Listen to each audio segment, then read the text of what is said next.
The town was quiet that autumn morning, too quiet for a place that once bustled with wagons rattling over the dirt road and children running between picket fences. A fog clung low over the fields, softening the weathered barns and the rows of clapboard houses until they looked like something carved from smoke. On the far edge of the village, where the trees leaned close and the land began to rise, stood a house that folks only whispered about. It belonged to the man they called the Baron, not for wealth and lands or title, but for the stern weight he carried, the iron in his voice, and the pride that kept neighbors from calling him by any softer name. He had no wife, and he wanted none. At least, that was what everyone said. He had been alone for years, raising his little girl without laughter in the halls, without music in the evenings, without the warm hand of a woman to steady the sharp edges of his nature. Some pitied the child, some pitied him, and others pitied no one at all. But all agreed he was not the sort of man who would open his doors to anyone lightly. He was guarded, a figure of order in a land where storms tore roofs and sickness carried families away in a night. To survive alone seemed to him a mark of strength. Yet the child needed more than strength. The girl was small, pale as the milk.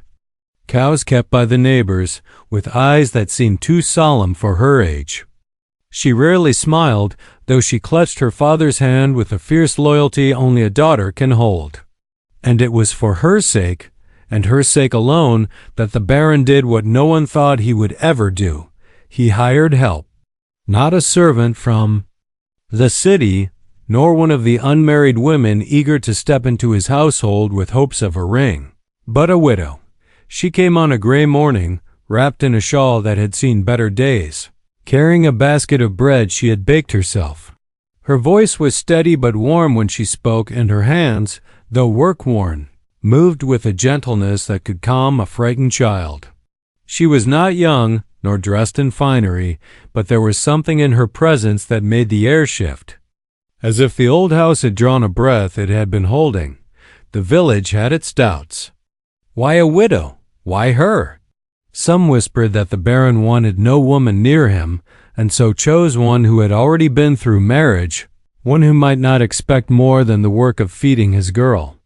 Others said it was pity that she had little left since her husband passed, and the Baron had spared her the shame of begging. Whatever the reason, she stepped across his threshold with her head lifted, and though she spoke little of herself, she tended to the child as though she had known her always. It was not long before the girl softened. She laughed at the widow's stories, leaned into her embrace, and ate the meals she once refused. The house began to change too. The hearth glowed brighter, the room smelled of fresh bread and herbs, and the silence that had once pressed against the walls loosened. The Baron, though, remained unchanged, or so it seemed. He watched with guarded eyes, measuring every word, every act, as though waiting for the day the woman would falter. One evening, when the wind rattled the shutters and the girl had drifted to sleep, he overheard the widow by the bedside. She knelt, hands folded, her voice low but steady. "I pray for her like my own," she whispered, the words carrying with them something deeper than duty. They were words he had not expected, words that unsettled him more than the fiercest storm. For in them was the tender loyalty he had never asked for, and yet it struck at the emptiness he had built around his heart. From that night forward, something restless stirred in him. He told himself it was nonsense, that he had hired her for work and nothing more, that he wanted no wife and no companion. But each time he saw the girl smile, each time he caught the widow's steady gaze across the lamplight, the walls he had built seemed thinner. He began to wonder if perhaps his strength was not in standing alone, but in facing what he had sworn never to need. Still, pride is a hard master. The Baron wrestled with it, even as the town began to whisper more boldly. They wondered if he had finally met his match, if the widow's quiet ways would thaw the frost he carried. Some said he would drive her out before he let her into his heart. Others bet that the girl's happiness would bind him to her in ways he could not break. And the widow herself? She gave no sign of what she thought. She worked, she prayed, she cared for the child, and kept her secrets close. Yet one night, when the village slept and the stars shone cold above the fields, the Baron stood in the doorway of his home, torn between the life he had sworn to keep and the life pressing to be born within his walls. His hands clenched at his sides, his jaw set like iron, but his eyes lingered on the warm glow spilling from the hearth where the widow and child rested. He could feel the choice rising like a tide he could not hold back, and just as he turned to step inside, a sound broke through the night, a knock, sharp and unexpected, echoing against the wooden door. The Baron froze, the air tightening around him.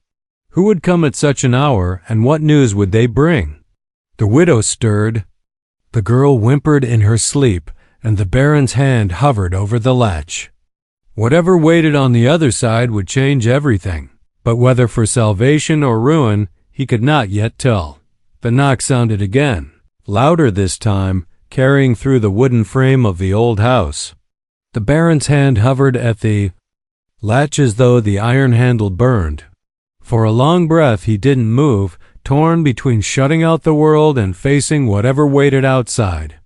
The widow stood from her place by the hearth, her shawl drawn tighter around her shoulders, her eyes searching his face for some clue. The child stirred in her sleep, murmuring as though sensing the unease that settled heavy in the room. The Baron straightened, his jaw set, and opened the door. A man stood there, his hat pulled low against the night chill, his coat dusted from the long ride. His horse shifted in the shadows, breath rising like smoke. The stranger's eyes fixed on the Baron with a look that was neither friendly nor hostile, but watchful, like a man who had traveled far and measured his words before speaking. He asked for no shelter, offered no greeting, only spoke a name. The Baron had not heard in years. The name struck hard, pulling up memories long buried, memories he had worked to lock away. The Baron's expression betrayed nothing, but the widow, watching from behind him, saw the tightening of his hand against the doorframe. He gave the stranger no invitation, only a curt nod, and the man stepped back into the darkness, leaving the air thick with questions. The Baron shut the door firmly, as though sealing away more than just the night air.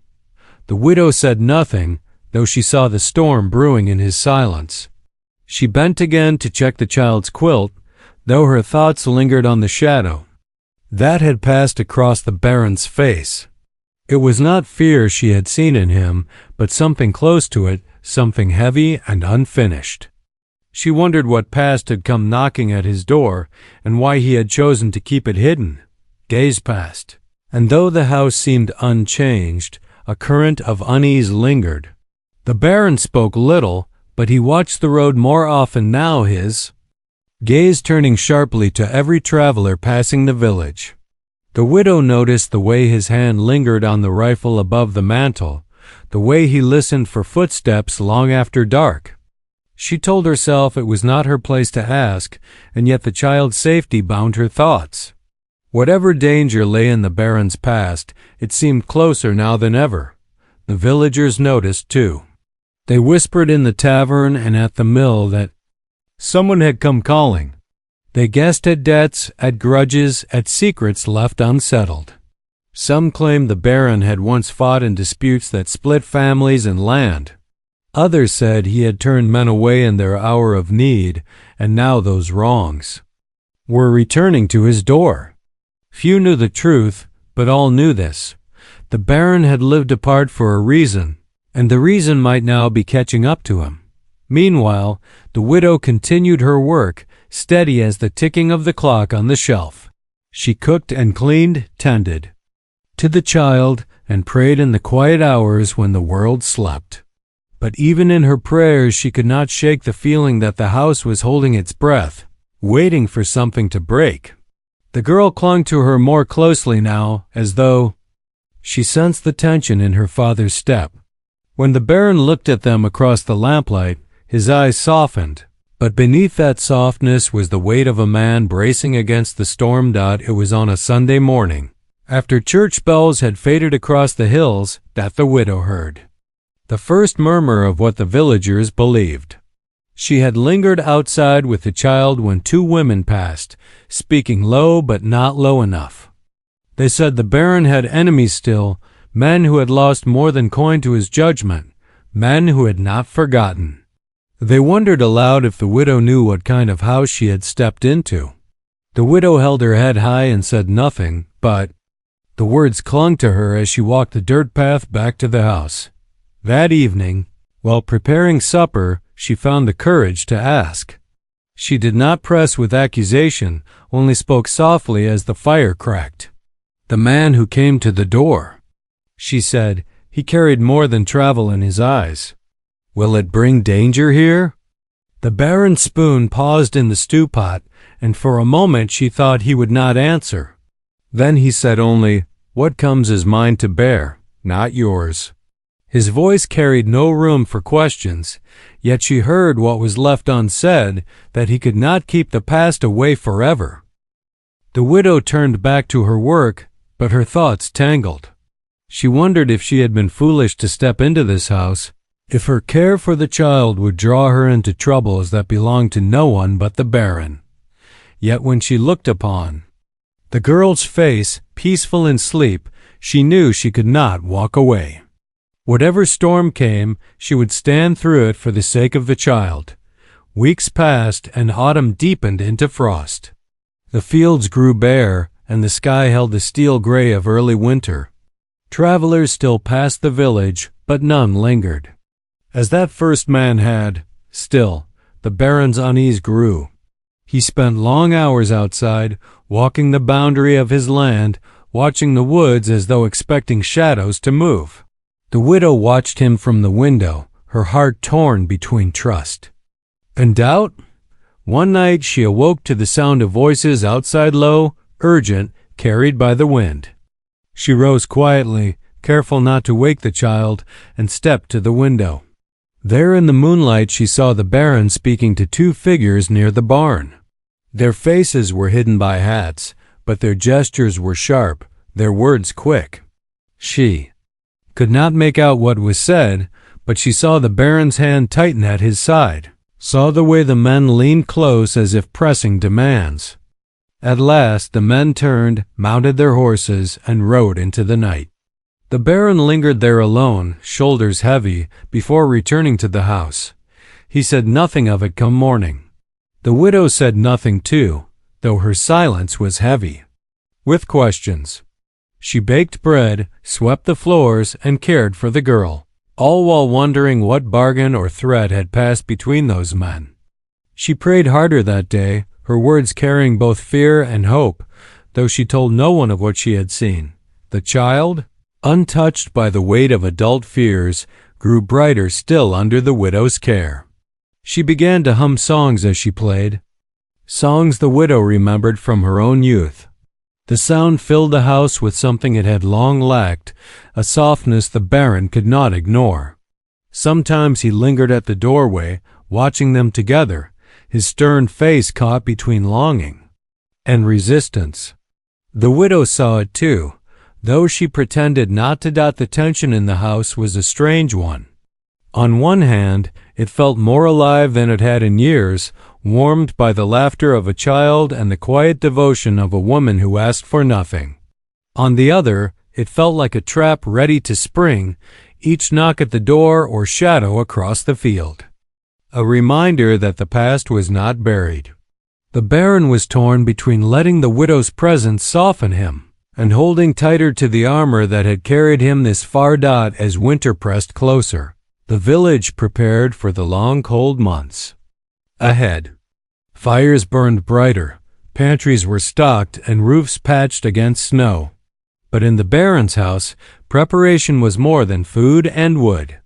It was the tightening of defenses, the careful watch of a man who knew trouble would not be kept out by locks alone. The widow felt it too. Each time she drew the quilt over the child, She wondered if the coming days would bring peace or upheaval.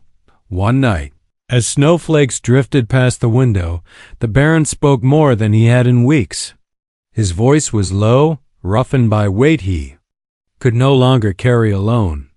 "There are men who do not forgive," he said, "men who think time owes them what they lost." He did not say more, but the widow heard enough. She met his gaze, steady and unflinching, and though her heart pounded, she said only, "Then we will face what comes." The Baron looked at her as though seeing her for the first time, not as a hired hand, nor as a stranger in his home, but as someone standing beside him against the storm. He said nothing more, yet something in the set of his shoulders shifted.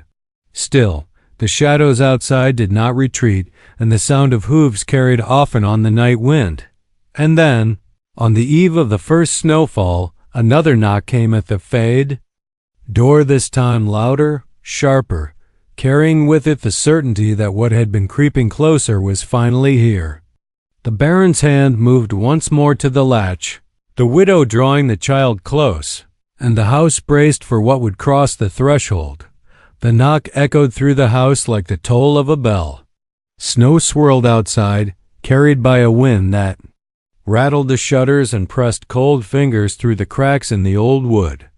The Baron stood by the door, his hand hovering above the latch, every muscle taut as though he already knew what waited on the other side. The widow clutched the child close, the girl's wide eyes shining in the glow of the hearth. Silence filled the room except for the restless crackle of the fire until the knock came again, firmer, more insistent, as if whoever stood outside would not be turned away. The Baron opened the door slowly, his eyes meeting the storm first, then the figure framed within it. A man stood there, broad-shouldered, with a coat heavy from travel and eyes that burned with something darker than the cold. He stepped inside without waiting for welcome, stamping the snow from his boots, his presence filling the room like smoke. He looked first at the Baron, then let his gaze slide toward the widow and the child before turning back again. "You thought time would bury it," the man said, his voice low but sharp. "But time doesn't forget, and neither do I." The widow's grip on the girl tightened, though she kept her face calm, her eyes studying every flicker of the stranger's expression. The Baron did not flinch. He shut the door against the storm and faced the man squarely, saying nothing. The silence stretched, heavy with words unsaid, until the man finally laughed, though the sound carried no joy. "You built yourself a fine quiet life out here," he said, sweeping his hand toward the hearth, the bread on the table, the child nestled against the widow. "But debts don't stay hidden. You know why I've come." The Baron's jaw tightened, his voice cold as the snow outside. "This isn't the place." "It's the only place," the man shot back. "You left me nothing else." The widow watched the exchange with the stillness of a woman who knew the weight of secrets, her mind racing though her body betrayed no fear. Whatever history bound these men together, it was darker than she had guessed. She sensed the child's small heart beating against her arm and whispered softly, "Hush now," though the words were more for herself than for the girl. The man did not stay long, though his shadow lingered even after he was gone. He left with a promise, his eyes cutting sharp as he turned to the door. "You'll see me again. And next time, I won't be alone." The Baron closed the door once more, but his silence spoke louder than words. The widow did not ask what it meant. She already understood enough. Trouble was not just coming. It was already here. In the days that followed, the village stirred with unease. Strangers were seen on the road, riders who did not stop to trade or greet, but passed through with eyes that measured and marked. The tavern keeper whispered of men gathering at the edge of town, men with no ties to the village, men who asked too many questions. The miller told of seeing campfire smoke in the hills at night, though he dared not go close. Rumors spread quick. In a place so small, and the Baron's name was on every tongue. The widow tried to keep life steady within the house. She baked bread, mended clothes, and soothed the child with songs and prayers. Yet beneath each task ran a thread of worry she could not cut. She noticed the way the Baron moved through the house, the restless pacing, the sharp glances toward the window, the long nights spent awake by the fire. He spoke little, but his silence was no longer the silence of pride. It was the silence of a man preparing for a fight he did not want but could not avoid. One evening, when the child had fallen asleep, the widow spoke softly into the flicker of lamplight. "If you trust me at all," she said, "tell me what waits outside our door." The Baron stared into the flame for a long moment before answering. His voice was low, worn by the weight of memory. "Years ago, before this place, before the girl was born, I stood against men who thought themselves above law. They called me judge, though I carried no title. I made decisions they would not forget. Land changed hands, fortunes turned. Some lost everything, and they swore I would pay for it. I thought distance and time would shield us, but time only sharpened their hunger." The widow listened, her hands folded in her lap. She did not judge him, though she felt the ground shift beneath her. "And the man who came?" "One of them," the Baron said. "The loudest of them. He'll not stop until he thinks the scales are balanced." "And us?" she asked quietly. The Baron turned to her then, his eyes shadowed but steady. "They'll use you. They'll use the child. Anything to break me. That is why I wanted. No one near. Alone, I had nothing to lose." But now his words faltered, his voice breaking against the truth he could not deny. The widow's gaze held his, firm and unyielding. "Then you are not alone anymore, and you will not face it alone." The Baron said nothing, but something in his silence shifted, a crack in the iron walls he had carried so long.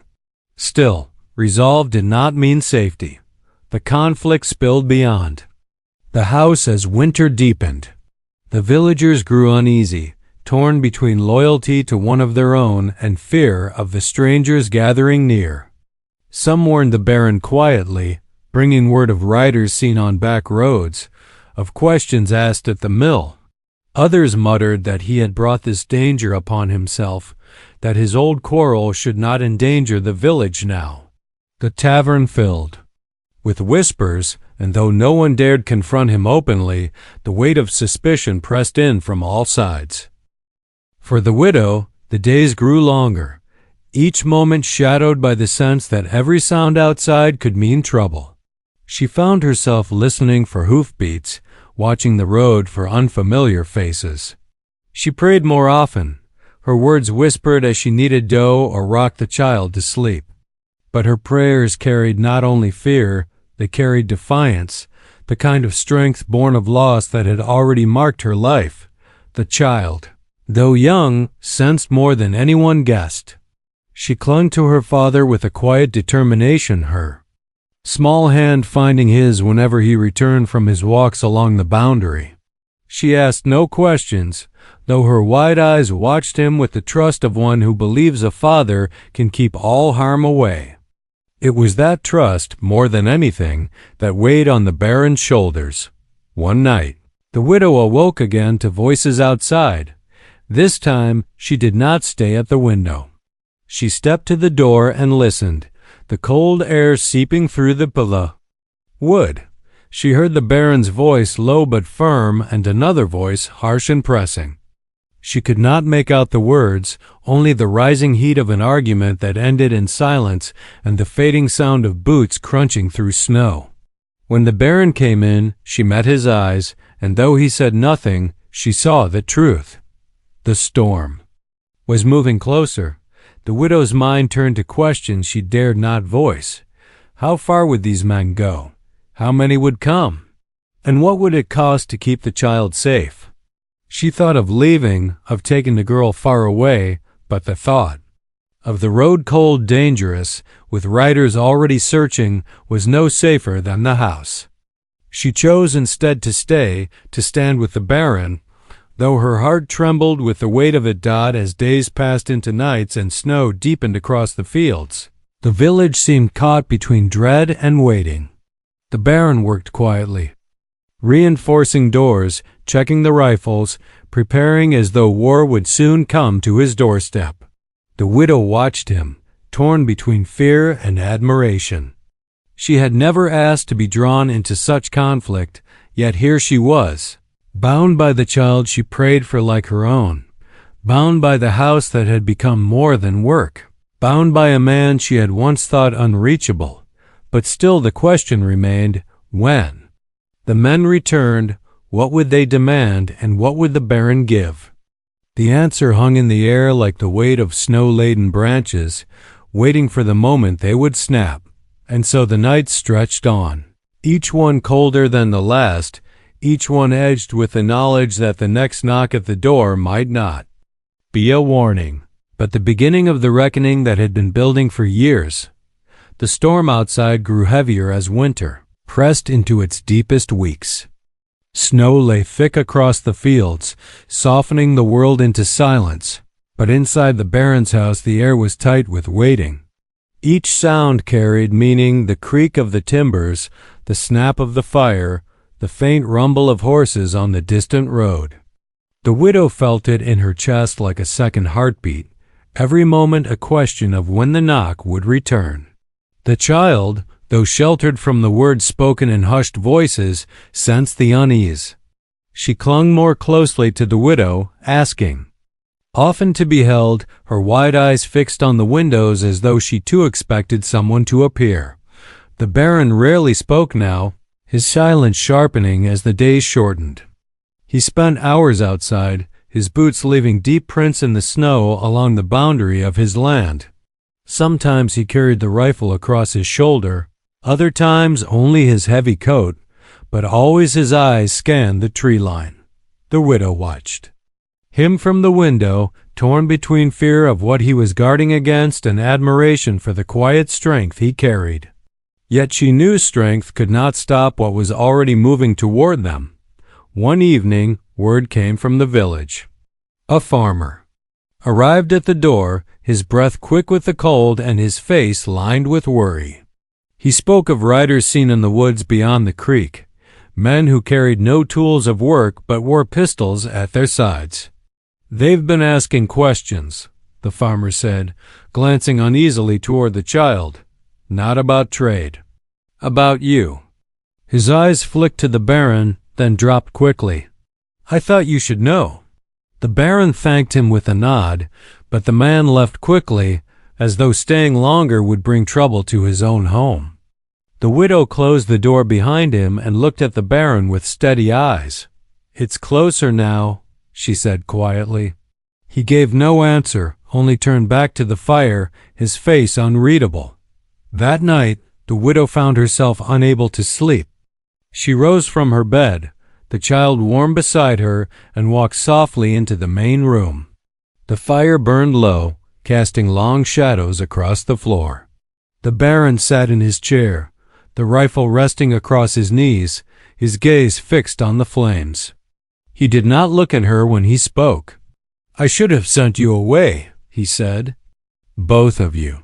Her voice was calm, though her heart thudded. "And where would we have gone? The road is no safer than here. You know that." His jaw tightened.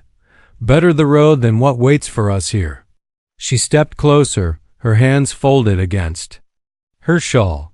"We are already here, and we are with you. You think it is weakness to need another, but it is not. It is the only way any of us survive." For a long moment he said nothing, his eyes hard as stone. Then he looked up, and in his gaze she saw the war between pride and fear, between the life he had sworn to live and the life pressing against his heart. He did not answer her, but she knew her words had landed. The following days brought more signs. Tracks in the snow that did not belong to deer or fox. Smoke from fires in the hills that vanished before morning. The sound of riders at night, there. Hoofbeats carrying across the frozen fields.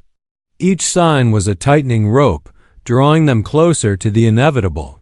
The widow prayed harder, her whispers filling the quiet corners of the house. She prayed for the child, for strength, for some mercy in what was to come. One afternoon, as the sun sank early behind the ridge, the widow ventured into the village for supplies. The streets were hushed, doors shut tight against the cold, but she felt eyes watching her as she passed. At the store, the keeper spoke in low tones, warning her of the talk spreading among the villagers. "They say trouble follows him," the keeper whispered, glancing around, "and if it comes here, we all pay the price." The widow said nothing, only gathered what she needed, but the words sank deep. The village that once tolerated the barren solitude now feared his presence. If the men he had warned of came, the village might turn against him, or worse, against them all. When she returned, the Baron was outside, chopping wood with sharp, steady strikes. She told him nothing of the villagers' fears, but he seemed to sense it anyway. "They'll keep their distance until they think it safer to choose a side," he said, stacking the logs. "Fear makes people quick to turn." The widow's voice was low, steady. "And what of us?" He looked at her then, his eyes catching the last light of the fading sun. "We stand." The days bled into nights, each one darker than the last, until the waiting became almost worse than the threat itself. The widow found herself listening to the smallest sounds, the groan of ice shifting on the roof, the rustle of branches against the window, the distant howl of wolves. Every sound could have been the beginning. Every silence carried the weight of something about to break. It was on a night when the snow fell thick and heavy, muffling the world into a deep quiet, that the sound finally came. Hoofbeats slow, deliberate, not one horse but several. The widow froze where she stood, the child in her arms, her breath catching in her throat.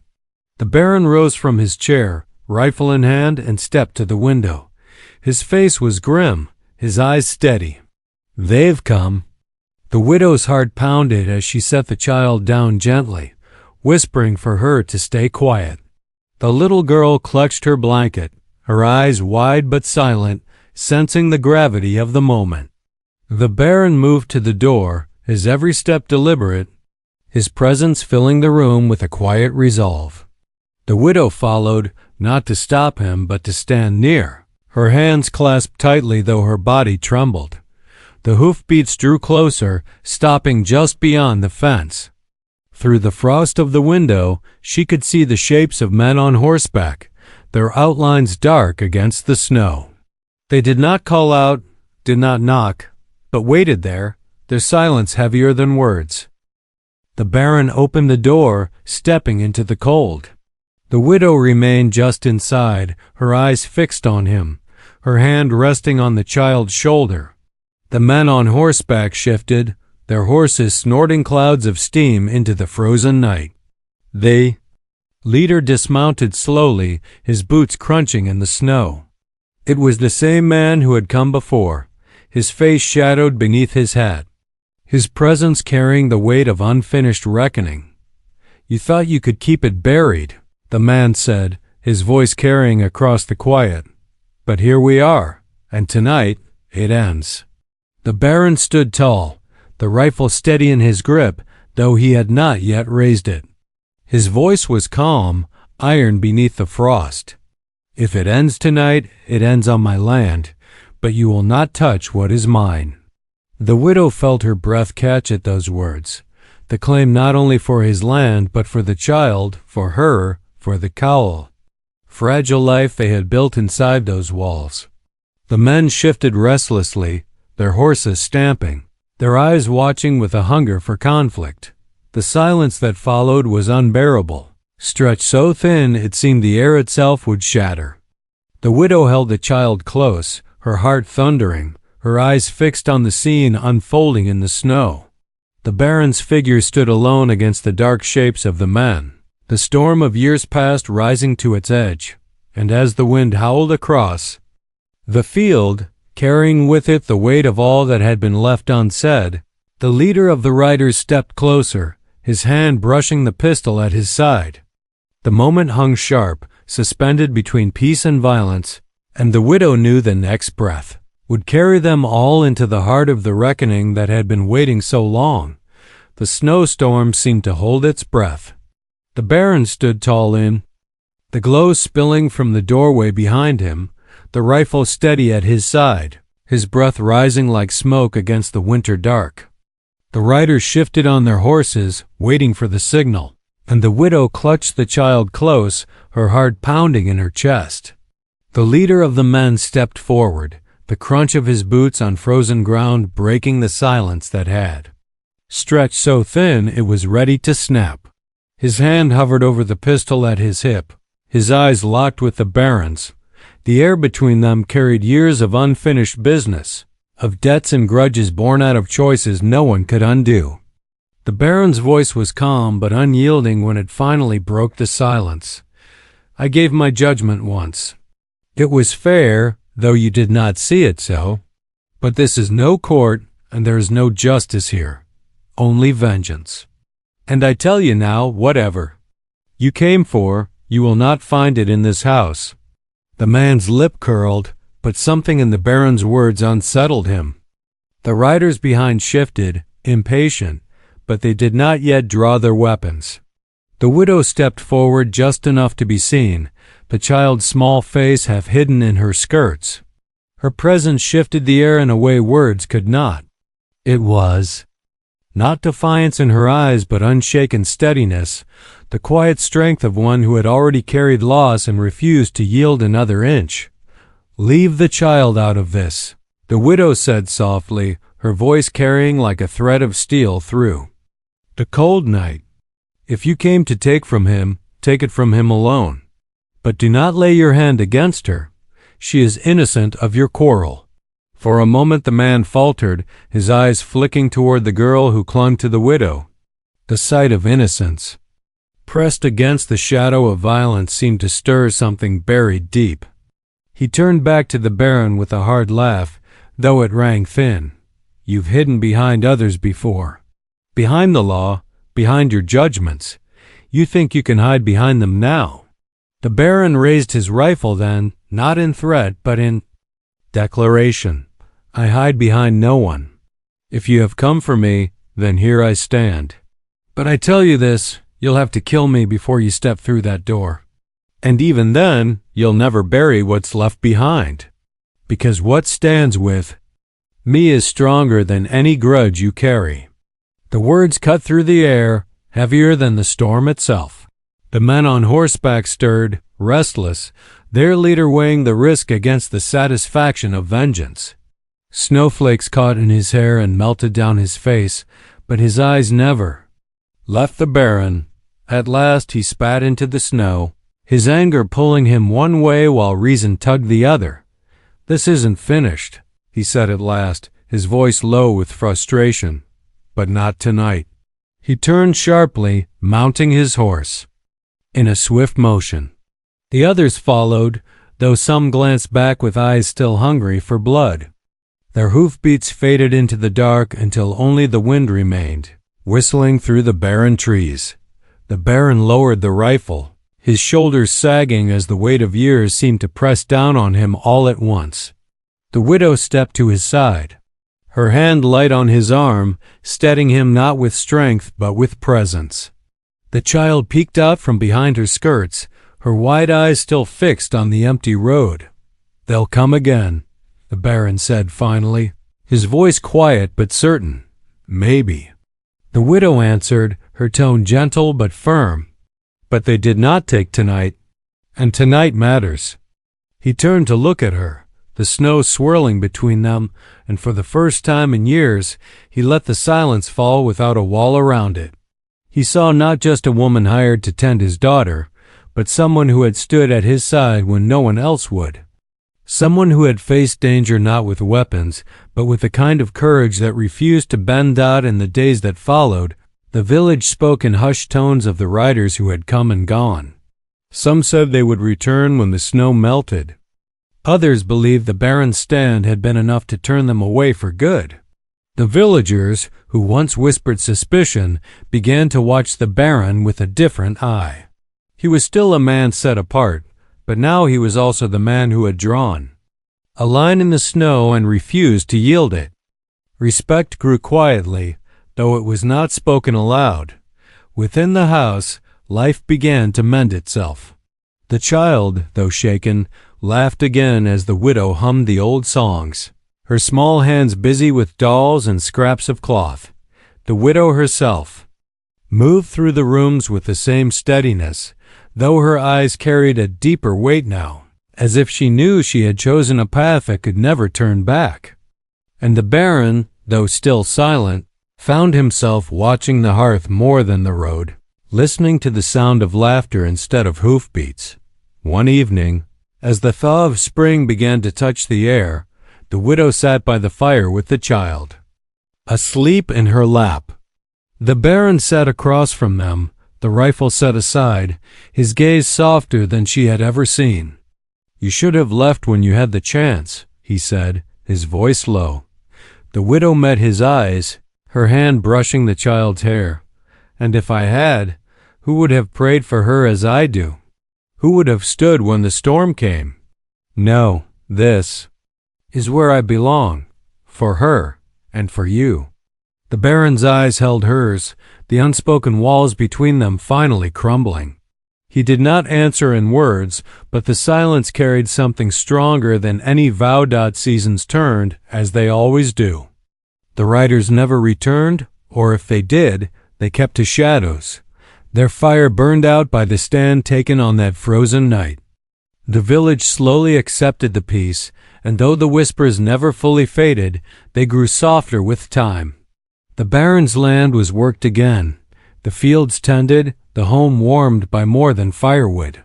The child grew under the widow's care, her laughter bright, her prayers steady, her small heart safe within the walls that had once been cold. The Baron himself changed in ways only those closest could see. His silence remained, but it was no longer the silence of a man alone.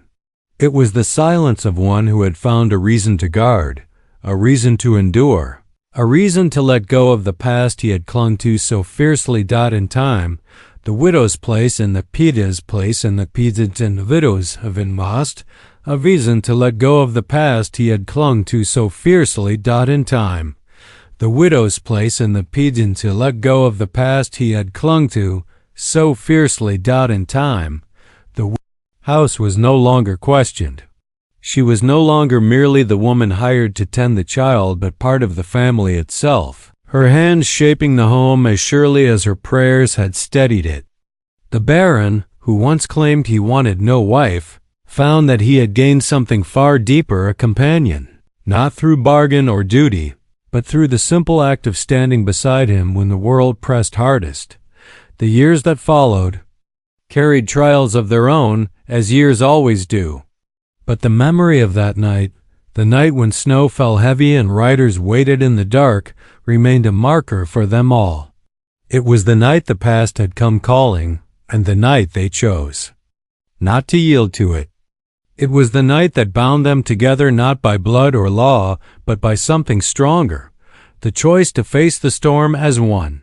And so the story of the Baron, the widow, and the child became less a tale of vengeance and more a tale of endurance, of a man who believed himself destined to live alone, and of the woman who showed him that solitude is no shield against the weight of life.